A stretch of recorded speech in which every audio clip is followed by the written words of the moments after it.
नमस्कार दोस्तों, मेरा नाम है विकास और आज इस एपिसोड में हम जैसे ब्लॉकचेन, अगर जैसे आपने बताया ना कि ब्लॉकचेन ये बेसिकली ब्लॉकचेन पे डेवलप होने वाली कंपनीज होती हैं बेसिकली जो ब्लॉकचेन पे प्रोजेक्ट्स को डेवलप करती हैं और उसके बदले जाके वेरीफाई कर सकता है पर छेड़छाड़ नहीं कर सकता। तो ब्लॉकचेन तरह ही काउंट है। अभी गोल्ड का क्या है, गोल्ड की सप्लाई सडनली अगर गाड़ी, मोबाइल, एक्सवाइजेड बहुत सारी मेटल्स में सिल्वर का यूज होता है, तो 2.5 लाख। तो इस तरह से आप बैलेंस करके चलो, आप उस चीज़ को रख लेते हो। मैंने बिटकॉइन खरीद के रख लिया, चक्कर नहीं लगता। आप प्राइस को मत देखो मार्केट के कि प्राइस ऊपर जा रहा है।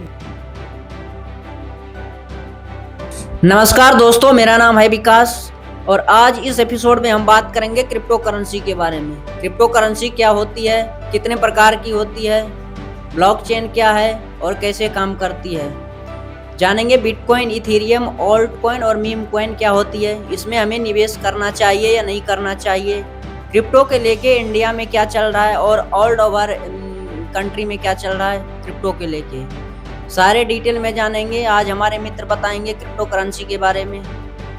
क्रिप्टो करेंसी क्या होती है? हाँ जी, तो जैसे आपने बताया ना crypto currency, basically crypto currency जो टर्म इसको मिला है ना, नाम जो मिला है, बेसिकली करेंसीज इसलिए मिल गया क्योंकि बहुत सारी है तो क्रिप्टो करेंसीज में कन्वर्ट हो गया। एक्चुअल में इसका जो वर्ड मतलब बनता है ना, वो बनता है कहीं ना कहीं क्रिप्टो कॉइन्स, क्योंकि करेंसी तो वो होती है बेसिकली जैसे INR हो गया, USD हो गया। करेंसी मतलब लेन देन वाली मुद्रा, ठीक है।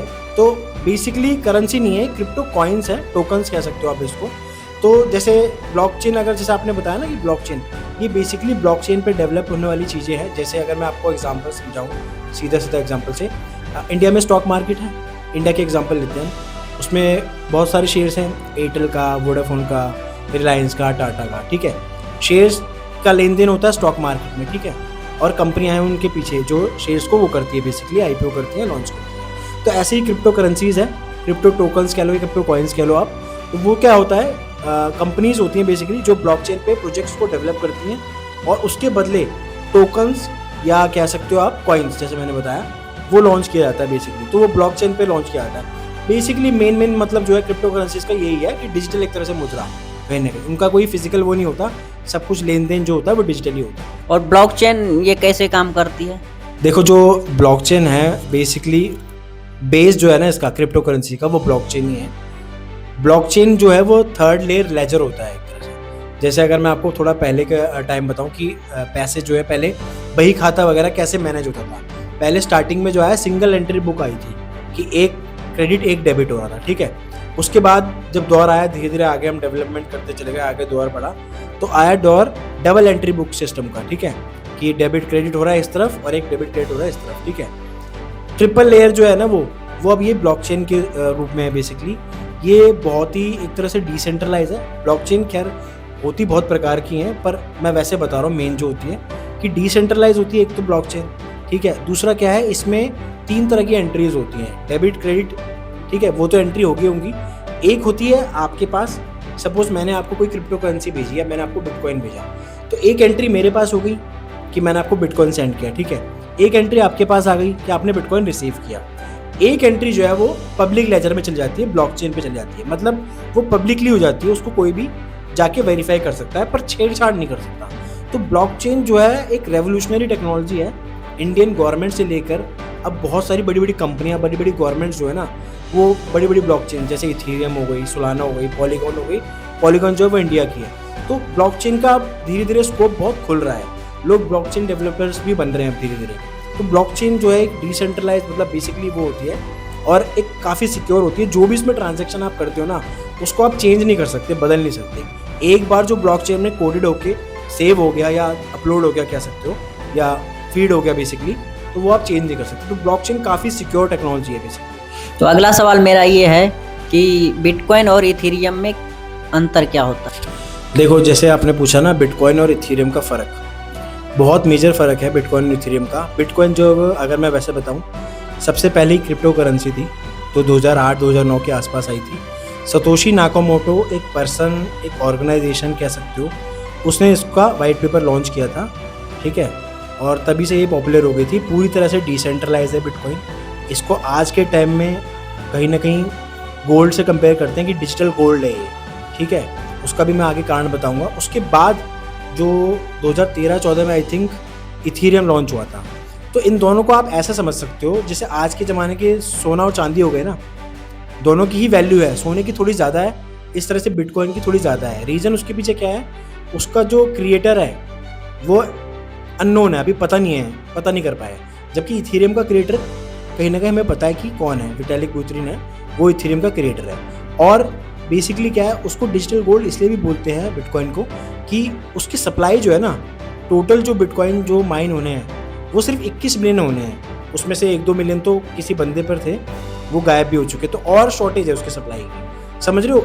इसलिए उसकी रात डिमांड जो है वो बढ़ती रह रही है। कहाँ एक टाइम पे बिटकॉइन $1-2 का था, आज $1,00,000 पार कर चुका है बिटकॉइन। उसके पीछे कारण ही ये है कि एक तो वो डिसेंट्रलाइज है पूरी तरह, अभी तक हैक नहीं हुआ है, ठीक है। इतने बड़े बड़े हैकरों ने अटेम्प्ट किया है पर कोडेड है, डिसेंट्रलाइज टेक्नोलॉजी है, क्रिप्टोग्राफी पे बेस्ड है। लिमिटेड सप्लाई होने की वजह से उसकी डिमांड बढ़ती आ रही है, तो कहीं ना कहीं वो डिजिटल गोल्ड की तरह ही काउंट हो रहा है। अभी गोल्ड का क्या है, गोल्ड की सप्लाई सडनली अगर आ जाती है तो डिमांड भी बढ़ रही है, गोल्ड की सप्लाई भी अगर सडनली आ जाए तो प्राइस काफ़ी हद तक क्रैश हो जाता है। गोल्ड का हमें क्लियर नहीं है दुनिया में कितना गोल्ड होना है कितना नहीं होना, पर बिटकॉइन का स्पेसिफिक है, बिटकॉइन स्केयर है कि मतलब 21 मिलियन तो 21 मिलियन, ना एक ज़्यादा ना एक कम, तो इसी वजह से उसकी हाइप भी ज़्यादा बढ़ रही है। पहली क्रिप्टो करेंसी है। इथेरियम पे अगर मैं आता हूँ, जैसे सिल्वर की मैंने बात करी, सिल्वर जो है बहुत सारी इंडस्ट्रीज में यूज़ होता है, ठीक है, मतलब ज्वेलरी बनाने से लेकर गाड़ी, मोबाइल, XYZ बहुत सारी मेटल्स में सिल्वर का यूज़ होता है, तो सिल्वर की भी डिमांड बढ़ती है। इथेरियम क्या है, इंटरनेट का कह लो या डिजिटल दुनिया का, या बेसिकली मैं बोलूँ Web3 दुनिया का, क्रिप्टो करेंसीज की दुनिया का ऑयल है, तेल, ठीक है। अब तेल इतनी इंपॉर्टेंट चीज़ है, तेल के बिना आप कुछ इमेजिन नहीं कर सकते। हवाई जहाज हो गया चलाना, गाड़ी चलाना, मशीनें, फैक्ट्रियाँ, सारा कुछ जो है वो तेल पे डिपेंड करता है कहीं ना कहीं, तेल नहीं तो ठप। तो इथेरियम कहीं ना कहीं डिसेंट्रलाइज जो दुनिया है ना ये क्रिप्टो करेंसीज की, उनका ऑयल है। तो इथेरियम जो है ना बेसिकली वो डिजिटल डिसेंट्रलाइज दुनिया का ना ऑयल है। कोई भी चीज़ डेवलप करने के लिए ना, ऐसा नहीं कि बाकी ब्लॉकचेन्स नहीं है इथेरियम जैसी हैं, पर डिसेंट्रलाइज का मतलब ही अपने आप में होता है कि जो कि कोई छेड़ नहीं सकता इस चीज़ को। सेंट्रलाइज चीज़ को कोई ना कोई निगरानी रख सकता है उस पर, गवर्नमेंट हो गई, कंपनी हो गई, कोई ऑर्गेनाइजेशन हो गई या लोग हो गए। पर डिसेंट्रलाइज का मतलब ही ये है कि उससे छेड़छाड़ नहीं की जा सकती, वो कंप्यूटर्स की निगरानी में होता है कहीं ना कहीं। तो इथेरियम जो है वो डिसेंट्रलाइज है बहुत हद तक, इसलिए इथेरियम एक तो पहला है कहीं ना कहीं स्मार्ट कॉन्ट्रैक्ट्स वगैरह डेवलप करने के लिए। तो क्रिप्टो करेंसीज अगर किसी को लॉन्च करनी होती है ना, अगर एक बहुत अच्छा लेवल का प्रोजेक्ट लॉन्च करना होता है तो वो इथेरियम की ब्लॉकचेन यूज़ करता है। तो इथेरियम उसको चाहिए होती है ब्लॉकचेन में बेसिकली यूज़ करने के लिए, इथेरियम आपको टोकन चाहिए होता है, तो इथेरियम की डिमांड बढ़ती है। तो कहीं ना कहीं इथेरियम जो है डिसेंट्रलाइज दुनिया का एक कह सकते हो ऑयल है कहीं ना कहीं। और क्योंकि स्मार्ट कॉन्ट्रैक्ट्स वगैरह सब कुछ मेजरली बड़ी बड़ी जो कंपनीज है वो उस पर डेवलप करती हैं, तो इथेरियम इसलिए पावरफुल है, इसलिए इथेरियम का भी एक आने वाले टाइम में कहीं ना कहीं अच्छा एक इम्पैक्ट पड़ सकता है। अच्छा ये बताओ, क्रिप्टो करेंसी में हमें निवेश करने में सेफ है या नहीं है? देखो, क्रिप्टो करेंसी में आपको इन्वेस्ट करना चाहिए। पहली जो मैं बताता हूँ आपको चीज़ क्या है, इन्वेस्ट आपको कहीं भी करना है उतना ही करो शुरुआत में, अगर आपने वो चीज़ ज़्यादा एक्सप्लोर नहीं की है जितना आप गंवाने के लिए तैयार हो। सपोज़ मैं एक एग्जांपल देके बताता हूँ, मैंने 100 रुपये लगाए, अब मुझे पता है कि मेरे मैक्सिमम डूबेंगे तो 100 रुपये डूबेंगे, तो अगर मैं 100 रुपये गंवाने के लिए तैयार हूँ तो आप इन्वेस्ट करो। दूसरी बात, इन्वेस्ट करने से पहले आप अच्छे से उस पर रिसर्च करो, डेवलपमेंट करो, रिसर्च अच्छे से करो कि यूट्यूब पे वीडियोस वगैरह देखो, आर्टिकल्स पढ़ो, जो भी जिस भी टोकन पे आप इन्वेस्ट करना चाहते हो। अब मैं ये नहीं कहूँगा मीम कॉइन्स में करो, क्योंकि मीम कॉइन्स का क्या होता है, पंप एंड डंप, लगा के करोड़पति बन गए या रोडपति बन गए। स्टेबल कॉइन्स में, अच्छे कॉइन्स में वो करो, R&D वाले कॉइन्स जिनकी मतलब बैकिंग सॉलिड है, ठीक है। डैप्स में ऐसे हों कि जो real world asset, RW coins हो गए, बहुत सारे ऐसे कॉइन्स हैं जो रियल वर्ल्ड केस पे काम कर रहे हैं। बिटकॉइन और इथेरियम में तो करना ही चाहिए लोगों को, अगर आप ऑल्ट कॉइन्स में भी करना चाहते हो ना तो ऐसे में करो जिसका रिस्क मिनिमम हो, उसकी स्ट्रॉन्ग बैकिंग हो, कोई वो क्रिप्टो करेंसी या टोकन कुछ काम कर रहा हो, सिर्फ हवाबाजी ना हो मीम कॉइन्स की तरह। मीम कॉइन का क्या होता है ना कि कम्युनिटी बेस्ड टोकन होते हैं, कम्युनिटी ग्रो कर रही है तो टोकन ग्रो कर रहा है। अगर कल को कम्युनिटी कुछ भी ऊपर नीचे हो गया या जो जिसने वो टोकन बनाया उसने डंप कर दिया, पूरा मार्केट पूरा गिर जाएगा, उसको जीरो पे आ जाएगा कहीं ना कहीं। बहुत सारी मीम कॉइन्स का ऐसा ही हाल होता है। तो मेरा सजेशन बेसिकली ये रहेगा, फाइनेंशियल एडवाइस नहीं है, मैं कोई फाइनेंशियल एडवाइज़र नहीं हूँ, पर अपनी एक रिसर्च, अपनी एक अंडरस्टैंडिंग से, अपना जो तजुर्बा है उससे बता रहा हूँ कि मैक्सिमम आपको ना बिटकॉइन में रखना चाहिए। अगर आप 100 रुपये लेकर आ रहे हो तो 50 से 60 रुपये आप बिटकॉइन में रखो, ठीक है। 10 से 15 रुपये एक एग्जांपल के लिए बोलूँ तो इथीरियम में रखो, 10 से 15 सोलाना में रखो। फिर भी और थोड़ा सा रिस्क ले सकते हो, कह सकते हो सोलाना बीएनबी में आप अदला बदली कर सकते हो, क्योंकि बीएनबी एक अच्छा बाइनेंस का टोकन है, नेटिव टोकन। बीएनबी भी एक अच्छा ऑप्शन हो सकता है, ठीक है, क्योंकि एक्सचेंज बहुत बड़ा है, तो रातों रात एक्सचेंज कोलैप्स कर जाए बहुत कम चांस है, ठीक है। तो बीएनबी और सोलाना को आप अदला बदली करके रख सकते हो। बाकी जो फिर आपके 15-20 रुपए या 10-5 रुपए बचते हैं, आप उसमें मीम कॉइन्स में खेलो, ऑल्ट कॉइन में खेलो। रिस्क अगर होगा भी तो आपके 10-15 डूबेंगे ना। बिटकॉइन रातों रात तो खत्म नहीं होगा। $2 ट्रिलियन की उसकी जो वो है वेल्थ वो बन चुकी है कहीं ना कहीं, मार्केट कैप बिटकॉइन की। तो $2 ट्रिलियन मतलब आने वाले कुछ टाइम में वो कहीं ना कहीं इंडिया की जो वो है ना जीडीपी, उसको भी क्रॉस कर जाएगा। और बेसिकली क्या, अगर गोल्ड में जैसा भी चल रहा है, गोल्ड की कुछ भी परसेंटेज, मतलब 4-5% भी अगर जो इन्वेस्टमेंट है ना वो गोल्ड की उठकी अगर बिटकॉइन में आ गई, तो बिटकॉइन का प्राइस सीधा शूटअप कर जाएगा $2-2.5 लाख। तो इस तरह से आप बैलेंस करके चलो ताकि आपका पोर्टफोलियो भी खराब ना हो। पर पहले रिसर्च करो, फाइनेंशियल एडवाइस नहीं है, फिर से बोल रहा हूँ, पहले रिसर्च कीजिए, समझिए क्रिप्टो करेंसी है क्या। जब आपको कॉन्फिडेंस आ जाए उसके बाद आप धीरे धीरे निवेश कीजिए। इसमें स्पॉट ट्रेडिंग भी होती है, फ्यूचर्स ट्रेडिंग भी होती है। स्पॉट में क्या होता है कि आपने खरीद के रख लिया, ठीक है, अब आपको वो टोकन आपके वॉलेट में आ गए बेसिकली, ठीक है। फ्यूचर्स ट्रेडिंग क्या होता है कि यहाँ से मार्केट अगर ऊपर जाएगी, अगर आपने बेट लगाया है, बेट यानी कि बेसिकली कॉल ली है, तो ऊपर जाएगी मार्केट तो आपको पैसा बनेगा, नीचे जाएगी तो अगर आपने नीचे की कॉल ले रखी है तो पैसा बनेगा, या अगर उल्टा कर रखा तो सीधी सी बात है लॉस होगा। तो फ्यूचर्स ट्रेडिंग ये होती है। स्पॉट ट्रेडिंग में मैं बेनिफिट ये बताता हूँ, स्पॉट ट्रेडिंग में क्या होता है कि आप उस चीज़ को रख लेते हो। मैंने बिटकॉइन खरीद के रख लिया, अब वो मेरे वॉलेट में पड़ा है, मेरे एक्सचेंज में पड़ा है, जो भी है वो मेरे पास है। अब मुझे लगता है आने वाले 5-10 साल में मैं उसको बेचूँ, तो आप उसको बेच सकते हो। उसका प्राइस जो है वो गिरे भी ना, तो मेरे स्पॉट में मेरे पास फिर भी मेरा बिटकॉइन रहेगा। फ्यूचर्स में हम सिर्फ कॉन्ट्रैक्ट्स को बाय करते हैं, टोकन को बाय नहीं करते। अभी मैंने देखा था कि बिटकॉइन का प्राइस जो पूरा हाई हो गया था, और अभी थोड़ा दिन पहले मतलब इसका प्राइस लो हो चुका है। इसका क्या कारण? देखो, ये जो है ना बिटकॉइन का प्राइस अप डाउन, पहली बात तो क्रिप्टो बहुत नई मार्केट है, स्टॉक मार्केट की तरह इतनी मैच्योर नहीं है, ठीक है। मोटा 15 से 16 साल हुए हैं क्रिप्टो करेंसीज को ईजाद हुए। पहला कारण तो ये है।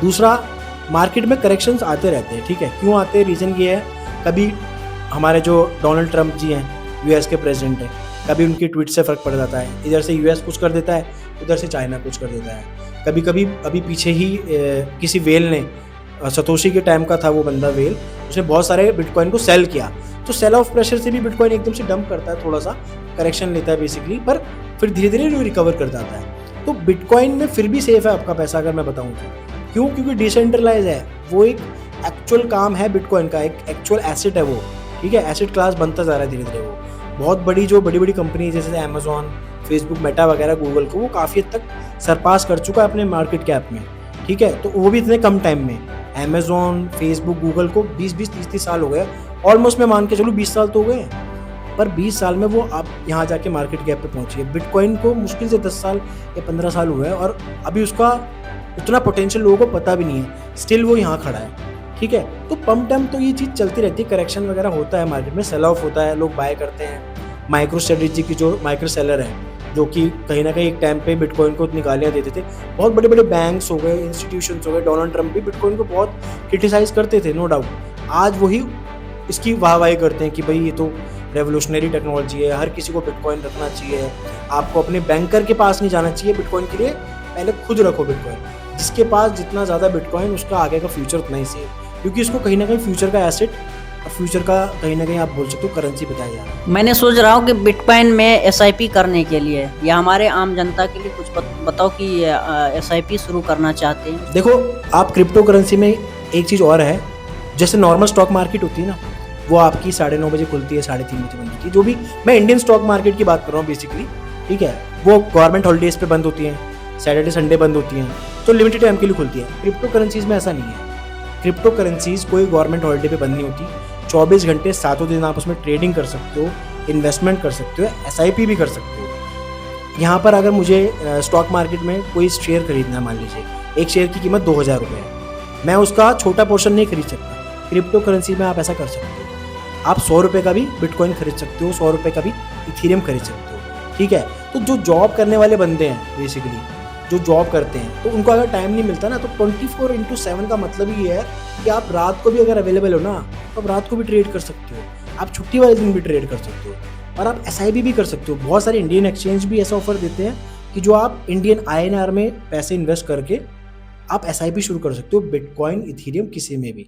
और इंटरनेशनल एक्सचेंज भी देते हैं, पर उसमें आपको USDT चाहिए होता है, तो वो PTP के थ्रू करना होता है, थोड़ा सा रिस्की होता है। बट मैं आपको वैलिड जो सलाह दूंगा वो ये दूंगा कि अगर आपको SIP करना है ना, आप बिटकॉइन की वैल्यू में SIP मत करो, आप बिटकॉइन में SIP करो। मतलब एक्चुअल बिटकॉइन खरीद के, चाहे वो 100 रुपये का है, उस हिसाब से उसकी SIP करो। तो over a period of time SIP का मतलब ये होता है कि आप लंबे टाइम के लिए करो। ये नहीं कि आपने आज करा 6 महीने बाद आप अपनी SIP चेक करने लगे हो। आप प्राइस को मत देखो मार्केट के कि प्राइस ऊपर जा रहा है नीचे जा रहा है। SIP का मतलब ये होता है कि सिस्टमैटिक चलती रहे, वो प्राइस से उसको फर्क नहीं पड़ता। 5 साल 10 साल भूल जाओ, फिर आके वापस यही वीडियो देखना, आपको पता लगेगा उसकी वैल्यू।